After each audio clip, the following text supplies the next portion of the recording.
Tip Lewis and his lamp. Chapter 25. If ye abide in me, and my word abides in you, you shall ask what ye will, and it shall be done unto you. Edward got up one morning feeling years older than he had only the morning before, older and graver, feeling a great responsibility resting on his shoulders, for he was the weary frame, racked with so many pains, was at last at rest. Kitty had written just a line telling the sad story, but it did not reach him until nearly a week after, and with it came Mr. Holbrook's, a long letter full of tender sympathy, telling all about how in the afternoon of an early spring day they had laid his father by Johnny's side. Edward read on eagerly until he came to this sentence: "My dear boy, I have a most precious message for you. I was with him only an hour before he died, and at that time he said to me, 'I want you to tell Tip that God has heard his prayer and saved his father, and that I shall watch for him to come to heaven and bring all the rest.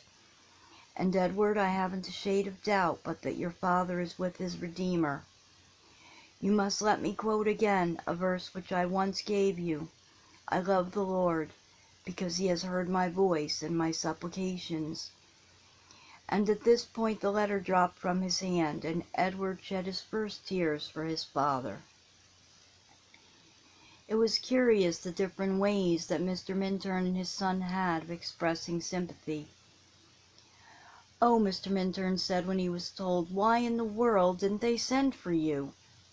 "Because, sir, my father died very suddenly, and my mother thought I could not afford to come so far for the funeral."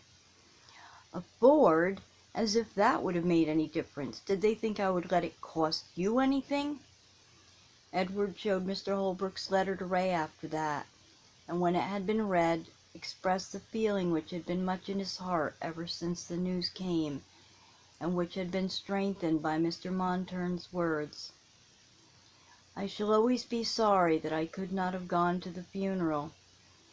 And Ray answered, resting his arm as he spoke lightly on Edward's shoulder to express the tenderness which he felt, "No, you won't, my dear fellow. When you get up there in the glory of the Redeemer's presence and meet your father face to face, you will not remember to be sorry that you did not see him buried." Meantime Bob had come and been set at work. He did not board at Mr. Minturn's. Edward had heard that matter arranged with a little sigh of relief. His precious hour with Ray then would be undisturbed.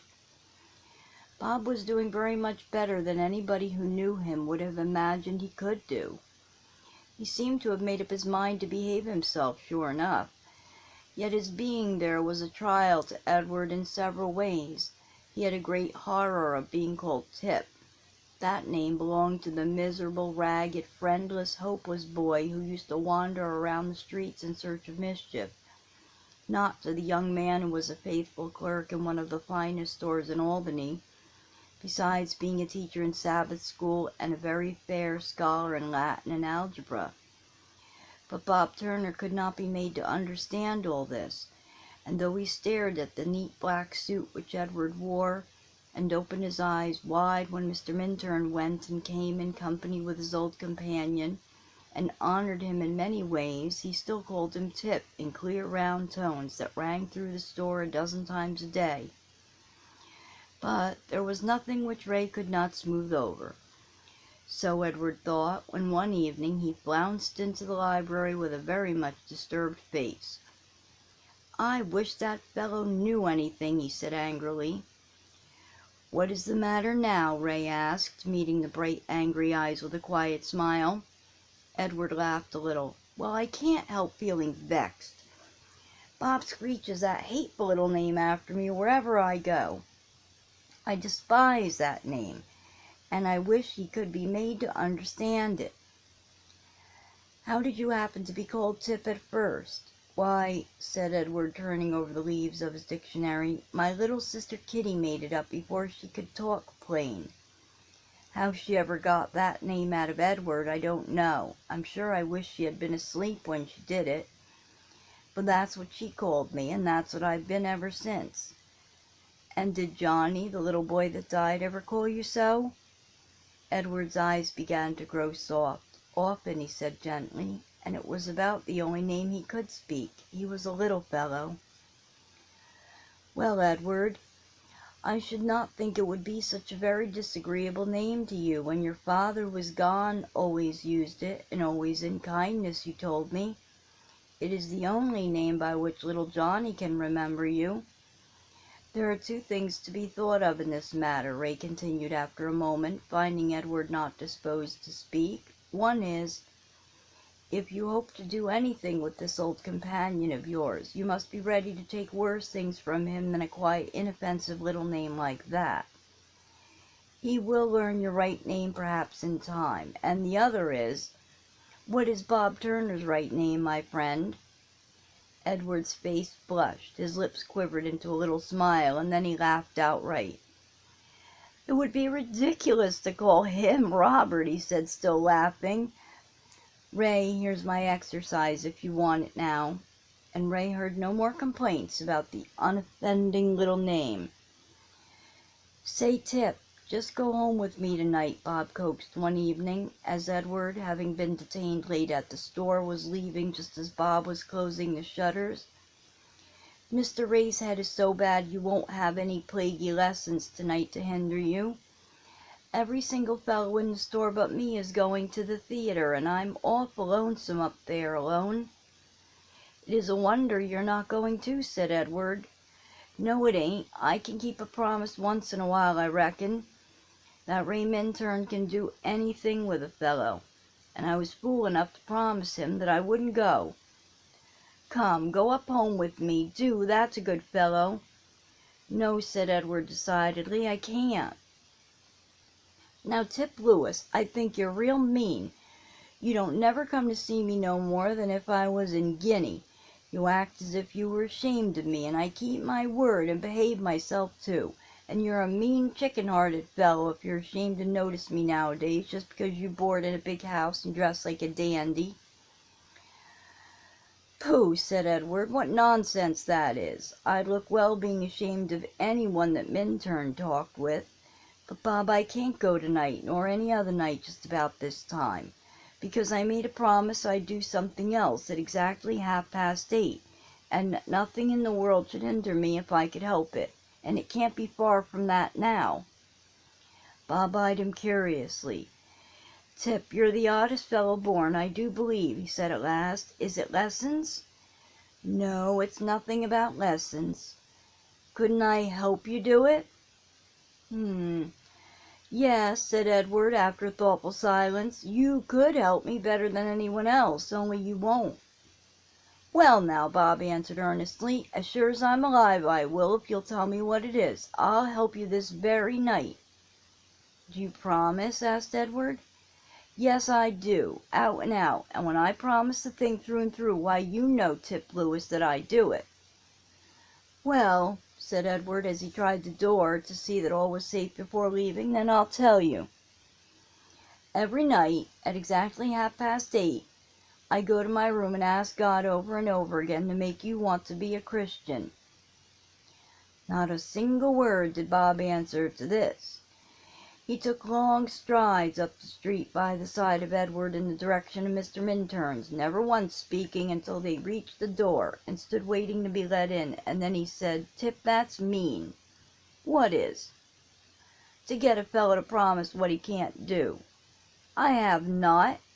Don't you want to be a Christian?" "No, I can't say I'm particular about it."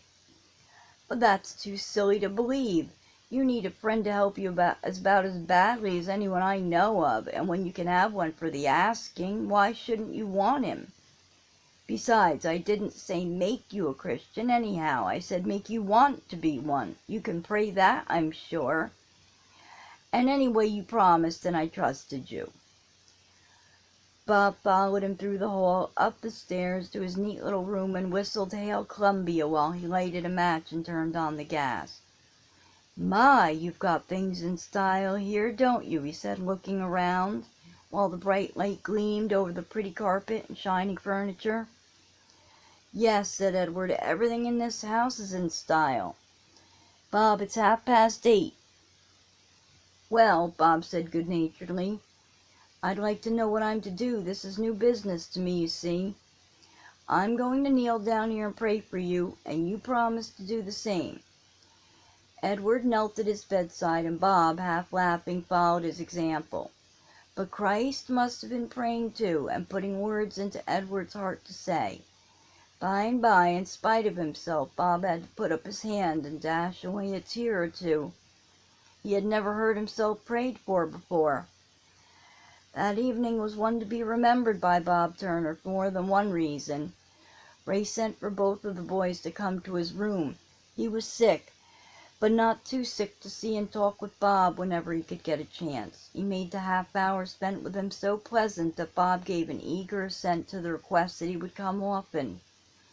More than that, he kept his word, and as often as he passed Edward's door towards 9 o'clock, he stepped lightly, for he knew he was being prayed for. And there began to come into his heart a strange longing to pray for himself. One evening he discovered that Ray too prayed every night for him, and the vague notion grew into a certainty that what they two were so anxious for him to have, he ought to desire for himself. "Ye shall ask what ye will, and it shall be done unto you." Edward had taken this promise into his heart. He was trying to live up to the condition to abide in Christ, and in due season God made his promise sure. "I wish," Bob said to Ray one evening when the weary head was full of pain, "I do wish I could do something for you." "You can," Ray answered quickly, "something I would like better than almost anything in the world." "What is it?" Bob's question was sincere and eager. "Give yourself to Christ." Bob heard this in grave, earnest silence. "I would," he said after a minute, "if I knew how." "Do you mean that?" "Yes, I do. I'm sick of waiting, and I'm sick of myself." "If I should tell you how, would you do it?" "Yes, I would," spoken evidently with honest meaning. "Kneel down, then, here beside me, and say to God that you want to be a Christian, that you're willing to give yourself up to Him now and forever, to do just as He tells you." Bob hesitated, struggling a little, and at last knelt down, and there was silence in the room. "Blessed Redeemer, here is a soul given up to Thee. Do Thou take it and wash it in Thy precious blood and make it fit for heaven. We ask boldly because Thou hast promised, and we know that Thy promises are sure." "Edward," Ray said the next evening as they sat alone and were silent for a little after Bob had left them and gone home, rejoicing in the hope of sins washed away, "what was that verse your minister at home quoted for you in his letter? 'I love the Lord because He has heard my voice and my supplication.'" Edward repeated it with brightening eyes. End of chapter 25.